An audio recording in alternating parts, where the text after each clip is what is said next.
Thank you very much. And thanks everyone in the audience for joining us for this last session of the day, especially those of you that have been with us since this morning.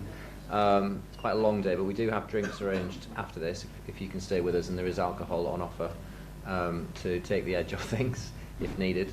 But for the final session, we've got a really distinguished panel and me of speakers to talk about financing mining in Eurasia, trends and opportunities, perhaps some of the challenges as well. So we're joined by Stephen Rudofsky, who is the founder of Talex Commodities, Bert Koth, who is the managing director and partner of Denham Capital, and Mark Tyler, who's currently London representative for Auramet, but previously has headed up the resources team at Nedbank. We're going to open the discussion up initially with the panel to ask them about their views on financing in the region, and then we'd like to open up questions to the audience as well to make it a bit more interactive and to get some different perspectives from people that have recently been involved perhaps in financings in some of the countries that we're talking about. The session's headlined financing in Eurasia, so we'll probably extend the discussion not just to Russia and Central Asia, but Eastern Europe as well. Where, I know from speaking to a number of people here today, they're looking not just at investments in the Stans, but Balkans, Eastern Europe more generally, as well as Russia. So I think we'll probably extend the discussion to those countries in question.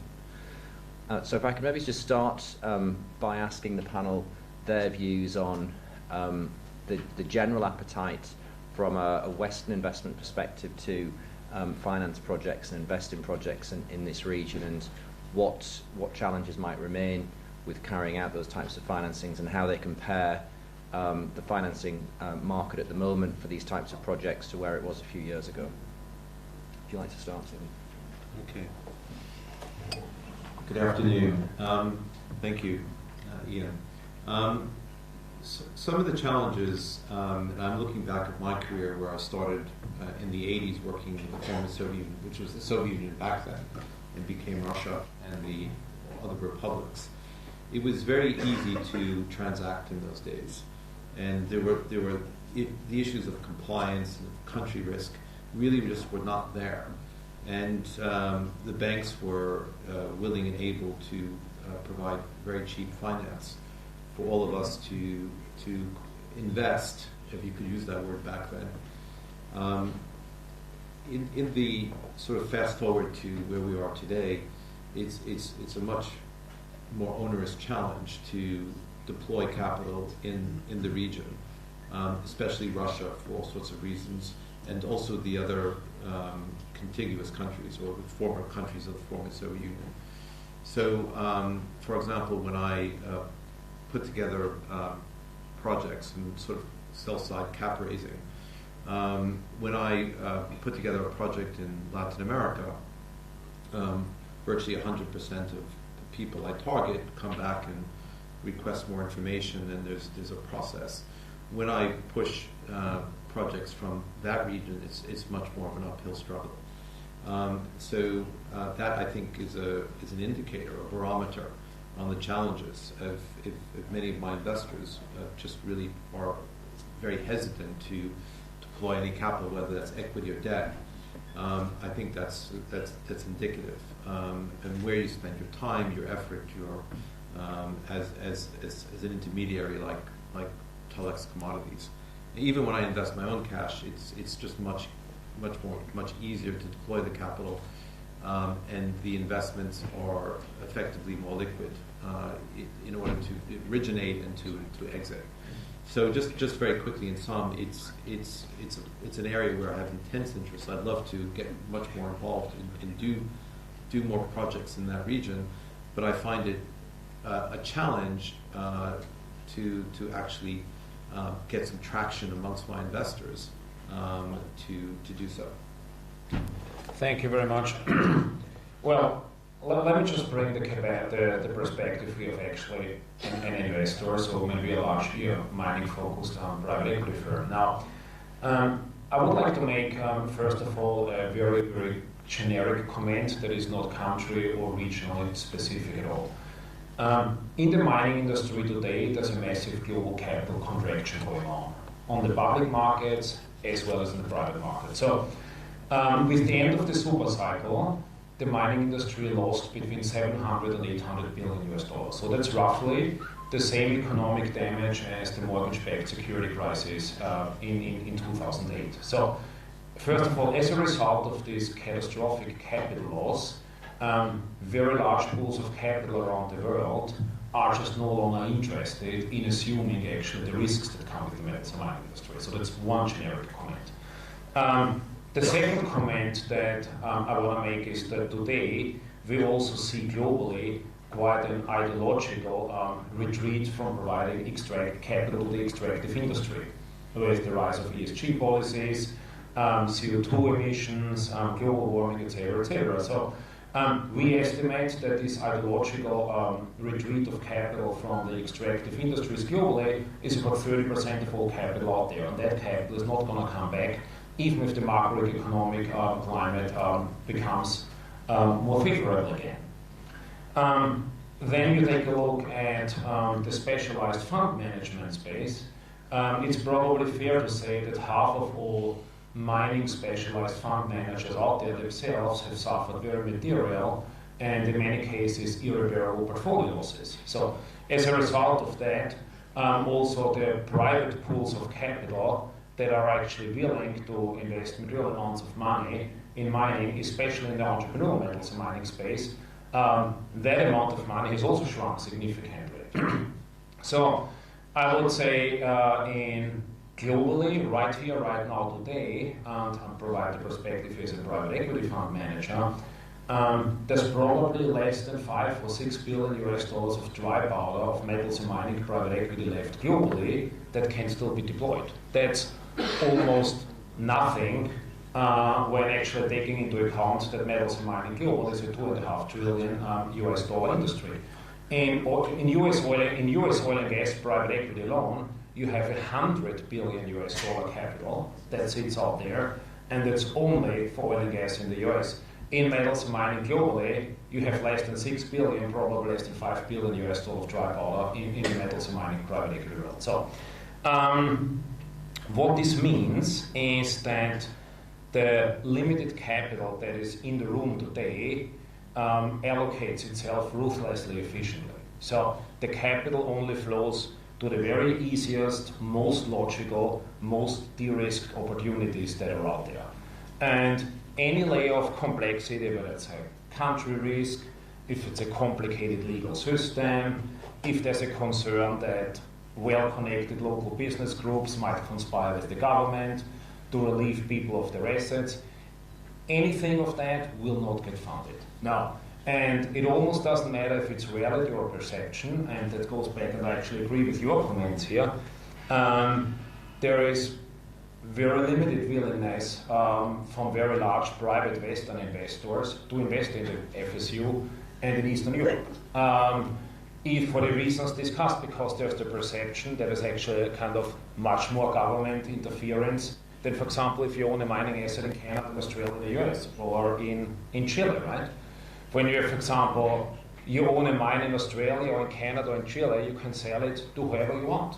I don't have to ask anyone, right? So if you own 100% of the assets, I don't need the approval from any government to who I'm going to sell those assets. So therefore, when capital goes in, the investor got to be able to decide what's going to happen with the money and how they're able to get the money out.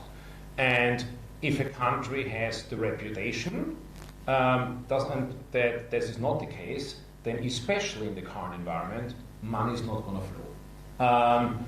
Typically, a fund like us at the moment has the opportunity set versus remaining dry powder in the fund 20-1. So, for example, a fund like us with the remaining dry powder, we can still do 3 or 4 deals to deploy remaining capital, and the deal pipeline is 30 to 40 projects deep. So that therefore, one of my jobs as a fund manager is how can I kill as many opportunities as fast as possible that I have in my deal pipeline, and to make sure that my team just stays focused on the handful of opportunities that absolutely tick every single box. And in the current capital-constrained environment, one can do it. Anything that's complicated, complex, has uncertainty, one just doesn't invest in. And I think And I think that Central and Eastern Europe and the former Soviet Union, therefore, rightly or wrongly, is being largely put into a box where for a lot of Western capital providers, the view is just unnecessarily complicated. And I'm not saying that is the case, what I'm saying is this is the perception, and the capital just is very difficult to mobilize. Okay, thanks, Bert. And Mark, from your perspective, are you seeing any more positive trends around the flows of capital? Yeah, thank you, Jan. I'm not sure I can say that we're seeing positive flows, but I think the opportunity is there. You know, I've always been in the junior end of the market. I've never been involved at the senior end of it. And you know, before the mining market collapsed, when it did in 2011, there was a lot of junior finance going into the former Soviet Union, into this region, in the form of non-recourse finance. And what happened is that the banks withdrew from the market and are not providing that sort of funding in general anymore. But the market has been replaced. Those banks have been replaced by other debt providers, and those debt providers are providing different kinds of instruments. And the company I now work for provides streaming kind of finance, gold loans, those sort of financings, because we're looking for the metal. And there's a whole bunch of other people providing that form of finance as well. And I don't see any particular reason why those kind of financiers are not in the former Soviet Union and Eastern countries. To a large extent, they've come into Africa, and as an African, I can tell you the risk in Africa is no less than the risk anywhere else in the world. In fact, it's obviously sometimes more. But the guys have been able to find ways of putting money into those projects, and I think to a large extent that's due to the fact that there's a familiarity. There's a whole horde of TSX-listed companies that have got projects in Africa, and they deal with the North American debt providers. And I suspect that the reason why we're not seeing more flows into the former Soviet Union is because there are far fewer people in North America speaking to the kind of companies that we deal with on a regular basis, getting them familiar with the market, and thereby facilitating flows into it. I really don't know where the equity comes from, but certainly I think from a debt perspective, in principle, there's no reason why we shouldn't be able to do it. There's just fewer opportunities on the junior end of the market, I think. If we just maybe break there at that point, does anyone in the audience want to pose any questions just in terms of that general view? Can you not source the revenue here in Europe and list these concerns if they're not already listed on the London exchanges, or, well, Berlin maybe, I mean Frankfurt, or I know the TSX is the major concern for the mining sector and also the ASX. What about building that profile here in Europe? Well, I'm not sure it's the listing that makes sense. It's just that there was a lot of Canadian domiciled companies. There were people operating out of Toronto and Vancouver that were running projects in Africa. Right. And so they were able to speak. I mean, most of the mining finance, the debt finance that I talk about comes out of North America. So they're able to speak more to the North American market. It's a question of just chatting to each other. I think familiarity. It's kind of dried up though a bit, hasn't it? Well, I think the equity markets, the TSX equity market, as Bert has pointed out, I think the equity markets are in deep trouble. I can't speak about that, but I do believe they're in, the market's very dead. In terms of the debt market, there's any number of debt providers operating out of North America that are willing to fund projects that are well structured and that have raised equity. There's much more debt available than at any time before and much easier. It's the first time in my career that a project has 3 or 4 debt proposals but cannot raise the equity. So it's completely turned around.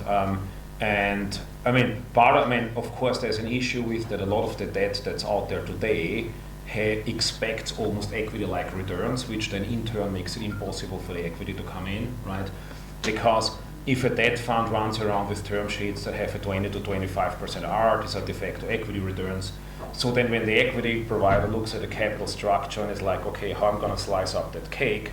Okay, the debt fund takes 20% and have security of the assets, makes no sense for the equity to come in. So there is a lot of debt out there in the market, and for the first time I see basically the debt is much more easily available than the equity. But in many cases, the nature of the debt actually makes it economically irrational for the equity to come in. I think that's true, but I think what's happening is because there's so much debt available, there's pressure on pricing. So it is, For sure. it is starting to come down. But I think the real question is, as you say, where does the equity come from? And I think the public markets, in terms of AIM or TSX, they're effectively illiquid. So the existing companies that are out there, if you look at the AIM mining sector, very few of them trade more than 50, 100,000 pounds a day. So price discovery element to a public listing isn't there, and also the way that the rent effectively that the nomad brokers in London take, the 100,000 or 200,000 pounds a year that they take, it's not value for money in effect, because they're not able to raise any money for these basically living dead companies, which are the vast majority of the companies that are listed on AIM, TSX, and ASX. This is why we never engage in listed companies, because we believe that's just a waste of time and money. You have basically the corporate cost, the compliance cost, the governance of a listed company, but you sit on an illiquid shell. So basically, you have a private holding that incurs the governance and the costs of a public company. It makes no sense. Maybe there's an opportunity in all of this. I mean, there is money in the FSU. There are people with lots of money, and possibly the opportunity is not to look for the money in the Western markets to build projects in the FSU, but is to look for equity money with people who potentially understand resources as well as anybody else, to operate it, to put money into that market themselves. I think following on what Bert said about the competition for capital. So other parts of the market are booming. The stock market is booming. If you put your money in pharma or tech or any of the other sectors, it's been a phenomenal year where mining is quite depressed. So if you are a ultra high net worth or a family office that would willing in the past to consider an equity deployment in one of these deals, why would you do that? Why don't you just buy Glencore or BHP or Anglo, which are giving you a 7.5% dividend, and you can, if you want to dump your $30 million position, you can do it in 2 minutes. Yep. So I think that's also competing. It's a very compelling thing to invest at Glencore at £2.20 or £2.30 with an 8% dividend. Yeah.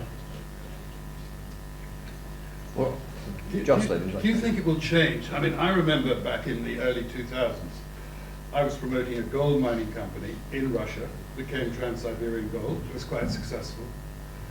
And I can remember going to a conference in New York about 2002, 2003.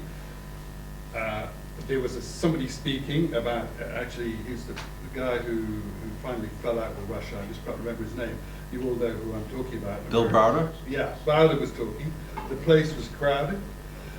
And I was standing at the back, and I turned to the guy next to me, and I said, "Can you explain to me what's going on here?" He's turned to me, and he said, "Don't you know, man, Russia's hot." And I mean, Russia was once hot, and now it's cold. Now, you've explained, both of you, very, very articulately why. But will it change? Because I actually, having been punished once, I'm now trying again, and, well, actually not. And I find it very strange because, in fact, you can own 100% of the assets you run. It is a truly capitalist system. The only thing you have to do is you have to conform to the regulations, which are strict, the civil service. So unlike some countries, you have to get the state to sign off on what you're doing, or all the steps of the way. But actually, it's kind of a form of early taxation. The taxation later on is that it is actually quite a good place to operate. And if you look at the Russian mining companies, I mean, Polius is the best company on the gold mining scene in the world in terms of reserves, the way it's run, efficiently, profitability. I mean, there's a lot going for it. But as you both said, you mentioned the word Russia, and nobody wants to listen. It's toxic. Now, there may be something to do with Crimea and Donbass, but it's not right. There's great opportunity there, but I don't think it's going to change. But what you're saying, it isn't going to be, or is it going to change? Because once it was the other way around. Well, my main concern is not even country-specific flows of capital. I would say the main concern is just flows of capital into the mining industry, into the entrepreneurial end of the mining industry, period, irrespective of jurisdiction, irrespective of underlying metal, right? Because, I mean, it's fair to say that, let's say, if you compare to 2007, let's take a bull market year, that the capital available to the industry is 80 to 90% down. That's willing to play. And I think the bigger question is any of that gonna come back? I mean, conventional wisdom would say yes, once you have prices going up, then there should be enough positive momentum to have more investor capital coming back into the market. The one thing where I'm not sure how this is going to pan out is now this kind of increasing ideological retreat of capital from mining, where just large pools of capital say, okay, metals and mining is like a tiny slice in my portfolio, it's economically malperformed 70% of the time, right? And now I've got headline risk, and now I have to kind of, in terms of all sorts of policies, I mean, kind of complete much more compliance questionnaires. I just don't need this all together. And that is something that has happened in very, very large pools of capital very regularly over the last 1.5 to 2 years, and the trend is continuing. So if that were not the case, I would say at a minimum, I would be confident that if for whatever reason we have a supply crunch and prices are racing up, then the money is going to flow back into the sector. What I don't know right now is how this trend of kind of more and more environmental impact capital, all of that, right? What impact that is going to have on capital flows returning into the industry.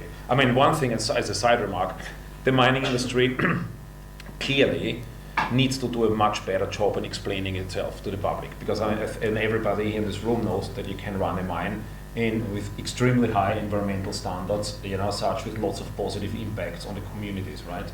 But I don't think that's broadly understood.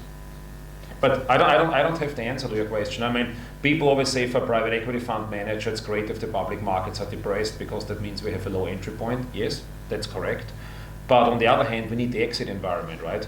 If there's a large amount of mining, no problem with dividends. Yeah, no problem with dividends.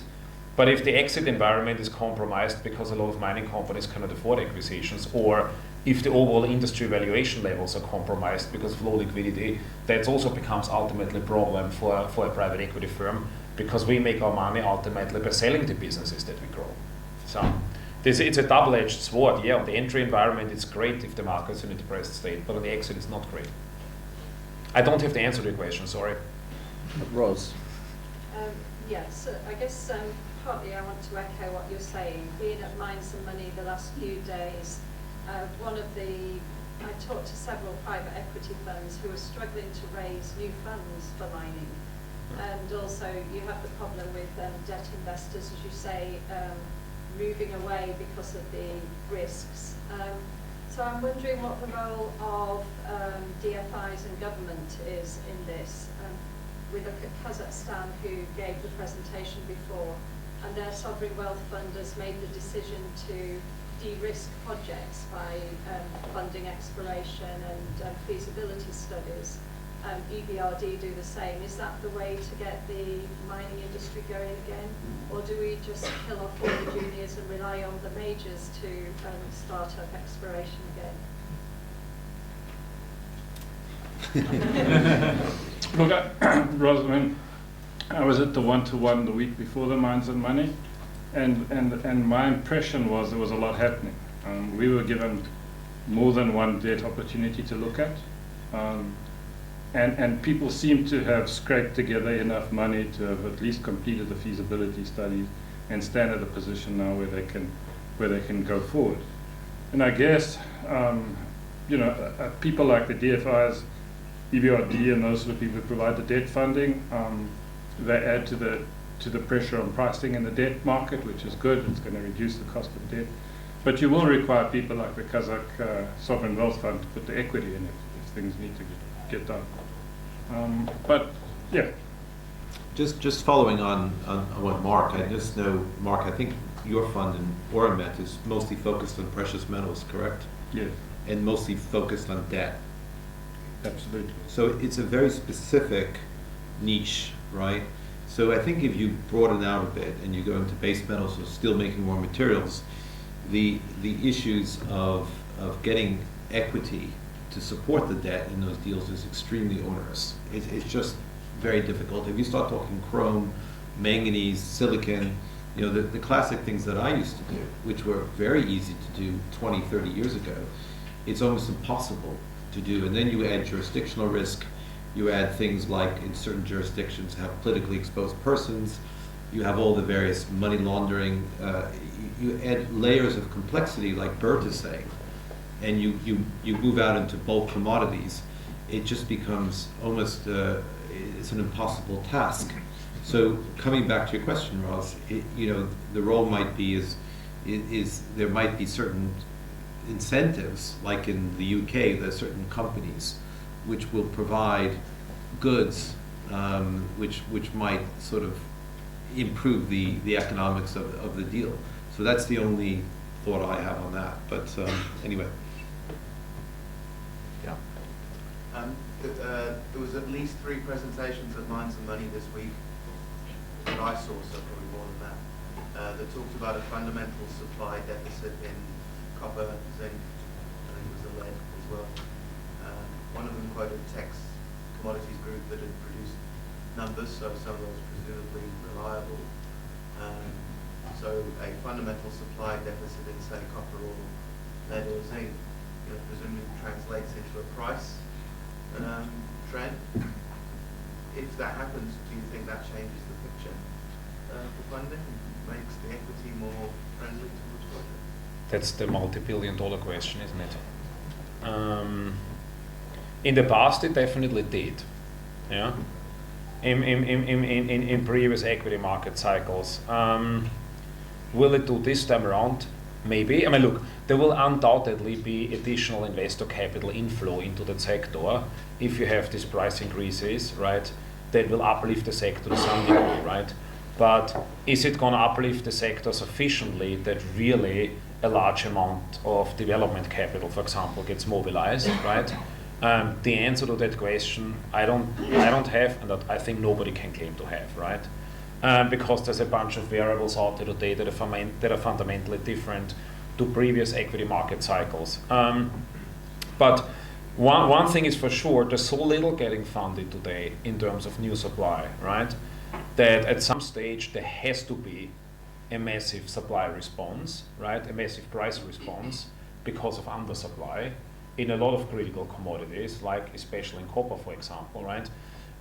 But what is unclear is if that's 5 or 15 years down the road, and if you can stay solvent until the day when that happens. So I think that's the important question. I think following up on that, I think also it depends where in the food chain you are. So, you know, obviously prices in Asia are very impactful, especially in the trade. So when you're talking about producers in, for example, Mexico or the rest of Latin America producing base metal concentrates or precious metal concentrates, those are very driven by price changes and their ability. It's also the opacity of the market and their ability to blend concentrates and to make money on the trade. So, which is a very different thing than, I mean, Bert is in a different part of the food chain, but when you're coming down to the smaller part of the food chain, I think there is a much quicker reaction to price changes. Yeah. Recognizing there's not necessarily a quick fix for attracting capital from this part of the world or North America for some of these projects, but could you each maybe comment on 2 or 3 things that you think would increase the level of appetite for investing in these jurisdictions that, you know, over a period of time, if they were to happen, I'm not talking about immediately, but, you know, on a more realistic timescale, would change the appetite for financing and investing in projects in these areas? Why don't you go first this time, Bert? I mean, a lot of investor education, I would say is the first one, right? That is really important, and a lot, and 1 or 2 or 3 really positive case studies where investors invested and actually made a lot of money. Yeah. So I think when you have those 2 ingredients together, that will certainly help being some form of catalyst to potentially mobilize some capital, assuming there is sufficient capital in the market that can be mobilized? Yeah, I think I agree with Bert. I think it's a question of familiarity. If you're looking to attract capital preferentially from other jurisdictions, from Africa, North America, it's really educating investors to the opportunities and benefits of investing in this region rather than somewhere else, and that takes a lot of education. Yeah, I totally agree with Bert and with Mark. It's about the fact that certain countries, even though superficially the risk seems the same, we spoke about what is really the risk difference between a Kazakhstan and a Colombia, but the idea is that when you or the experience for investors, and when they do Colombia Gold, there's the actual success rate of the transactions is very high, and your ability to actually extract value from the deal is very high. And hence that when I go to my investor pool and I say Colombia Gold, and this is a near-term transaction, and we can effectively look at a discounted rate on cash flow, and we can come up with a valuation metric, and we can get the thing going pretty quickly. And then there are certain jurisdictions where that just, even though optically, superficially, your other jurisdictions which seem like the lower risk, that is just not apparent. So coming back to the question of Ian, I think that it's perception and the reality. It's creating the reality on the ground that one can actually monetize the investment and monetize in a reasonable time span. We had a question of that. Thank you.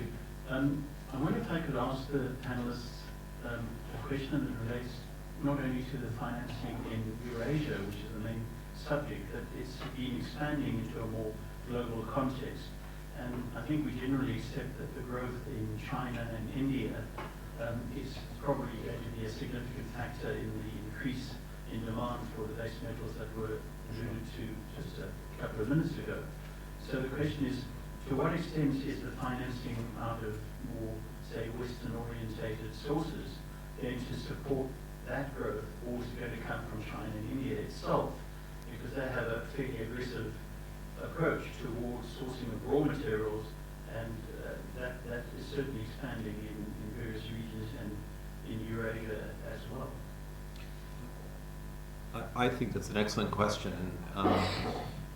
When we look at the way that Chinese companies, the larger investors from China, the way they underwrite deals, and the way they do their calculations and valuation, they look not just at the specific asset and looking at it, let's say an FOB value. They actually underwrite it to the downstream inside China.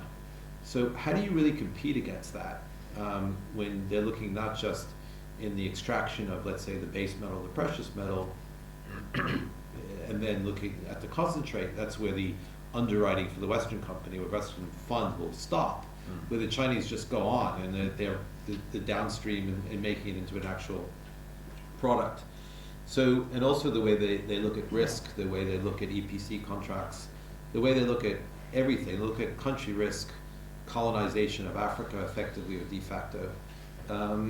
They just have a different, it's a form of foreign policy for the Chinese, where we're looking at it really in a short-term economics, macroeconomic view on return on capital employed.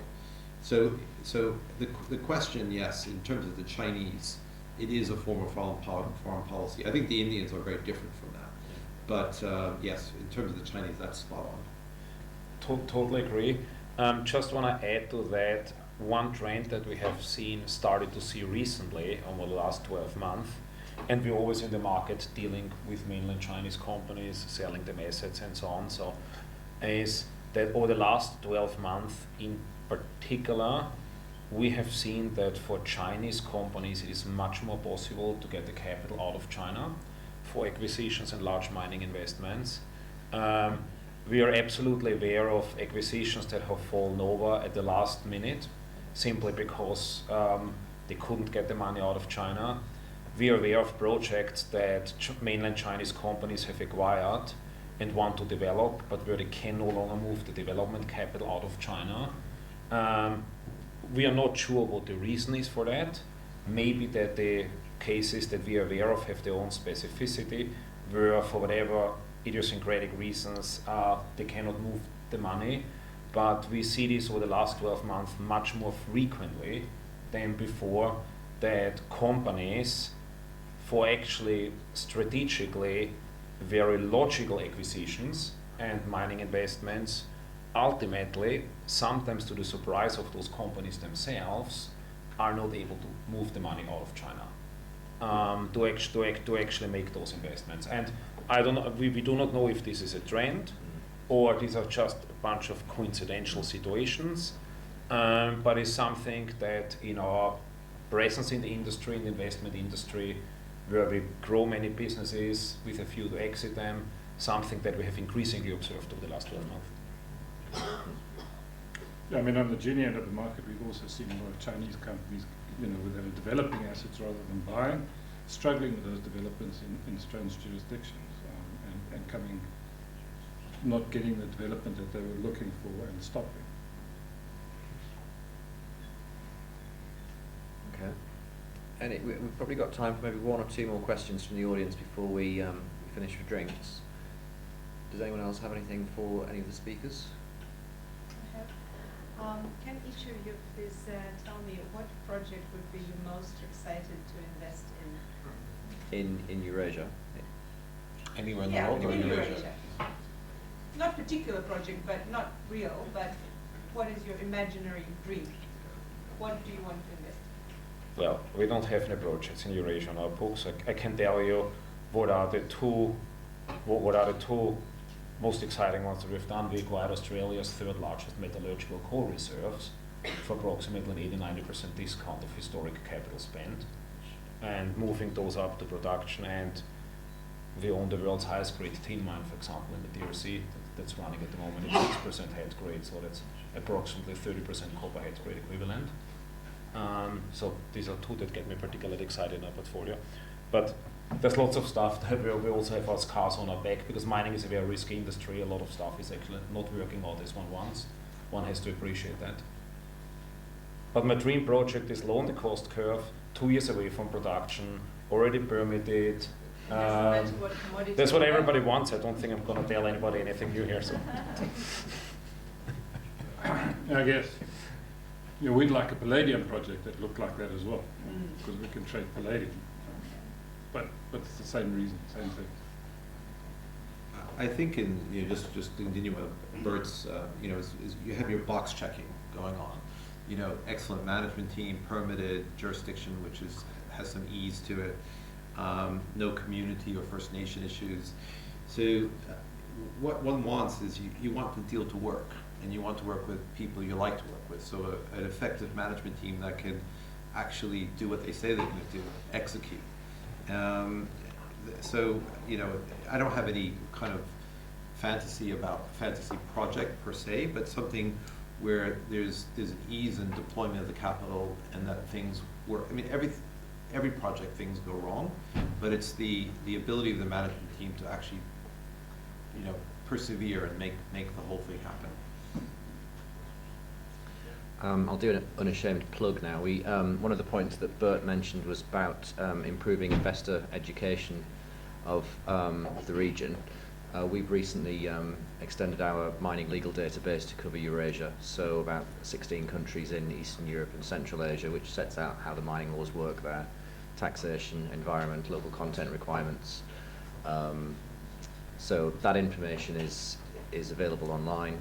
We have a lot of our clients use that are looking at investing in and financing projects in the region, and actually we do have a number of clients that are looking at assets there actively at the moment. So if people want to have access to that or see what's included in that database, then do let me know afterwards. But it's certainly a helpful tool, because for people from this part of the world, it's, you know, translating all of that information into English, it's kept current. And I think that is one of the challenges, that, you know, these are difficult jurisdictions from a language perspective if you're not from the region. The underlying form of law is very different. So, if you're in Africa, large parts of Africa are based on a common law system, which many people are familiar with from this part of the world.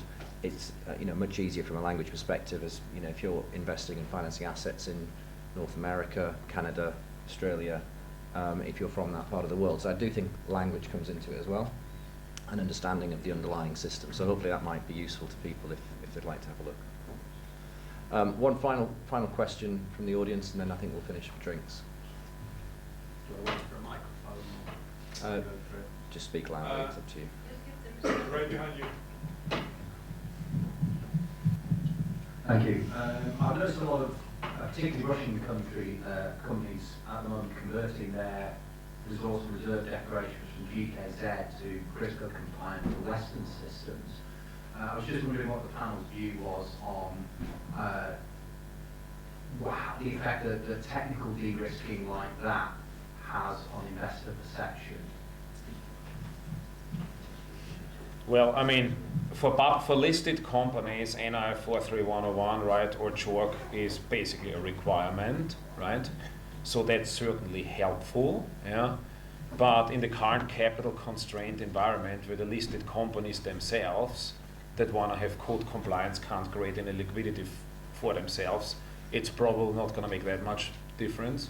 I mean, the Russian and the FSU, the way how resources and reserves were classified, it was actually a lot of drilling done, and in many cases actually more drilling done than necessary. So I would argue an educated private investor who anyway carries out his own technical due diligence and forms their own judgment call would get in all likelihood comfortable with the work that was done without any kind of formal CHORC or NI 431 conversion. But that is true for private investors. That is definitely not true for the public markets, right? So listed companies need one of those two standards, yeah. That for sure, yeah. I think sometimes the issue is on the metallurgical work, isn't it? Sure. So the drilling, you can understand the actual asset, but sometimes it doesn't give you the metallurgical confidence, and that's some of the issues about the 43101. Okay, well, listen, I think all of our speakers are going to be here for a while after this session at the drinks, if any of you would like to speak to them one-to-one. Thanks, all of you, for attending today. It's been a really interesting conference with a broad range of speakers, so Arthur, again, has managed to do a fantastic job in putting it together.